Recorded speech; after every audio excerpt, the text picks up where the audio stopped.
अस्सलाम वालेकुम friends, welcome back to Top Smarties. Drama serial Umme Ayesha. Ehtesham के धुतकारने के बाद आयशा बहुत टूट चुकी है कि आखिर उसका रिश्ता क्यों नहीं हो रहा।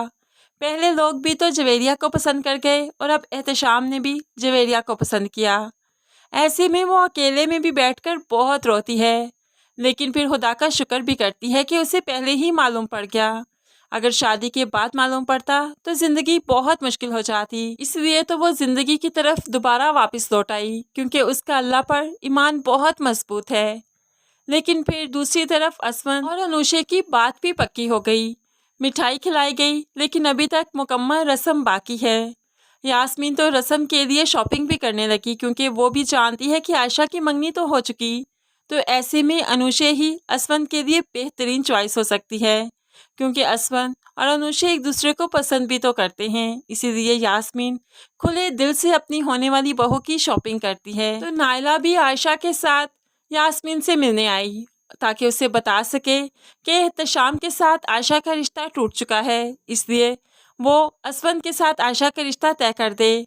लेकिन यहाँ पर आकर मालूम पड़ा कि यास्मीन ने असवन के लिए अनुषे को पसंद कर लिया, क्योंकि आयशा की तो मंगनी हो चुकी थी। इस बात पर नायला को बहुत दुख होता है। आयशा, जो कि यास्मीन के कहने के मुताबिक उसके कमरे में जाती है ताकि अनुषे की मंगनी का सामान देख सके। तो ये सारा सामान देखकर आयशा को बहुत अच्छा लगा कि अनुषे का दुपट्टा लेकर वो अपने सर पर रखती है और शीशे के सामने खड़ी होकर मुस्कुराने लगी। असवन कमरे में आया तो आयशा को इस तरह से दुपट्टा लिए देख गुस्से में आ गया। अपनी लिमिट्स में रहो, घर में आती हो तो इतना हमारे मामलात में घुसने की तुम्हें कोई जरूरत नहीं। ये दुपट्टा तो अनुषे की मंगनी के लिए आया है ना, तुमने इसे क्यों अपने सर पर रखा? क्या तुम्हें इतनी सेंस नहीं कि किसी की चीजों को बगैर इजाजत यूज नहीं किया करते? आयशा तो घबरा गई, खौफजदा हो गई और आंखें भी नम हो गई कि असवन ने उसे बहुत बुरी तरह से डांटा।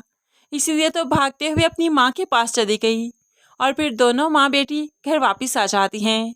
यहाँ पर आयशा अब किचन में गई, काम करने लगी और नायला फिर आयशा के बाप को बताने लगी कि मैं एक उम्मीद लेकर गई थी यास्मीन के पास। यास्मीन ने असवन के लिए आयशा को पसंद किया था, लेकिन तब मेरी अकल पर पत्थर पड़ गए थे कि एहतशाम की वजह से मैंने इतना अच्छा रिश्ता ठुकरा दिया।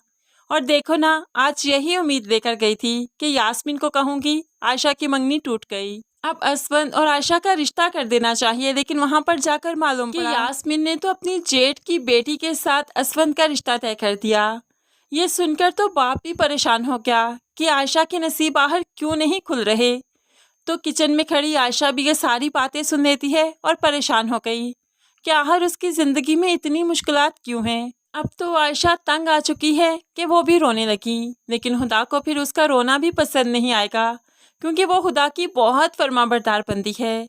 तभी तो असवन का रिश्ता अनुषे की बजाय अब आयशा से ही होगा। बेशक अल्लाह पहले अपने बंदों को आजमाता है, और अगर बंदे साबित कदम रहें तो फिर खूब नवाजता है।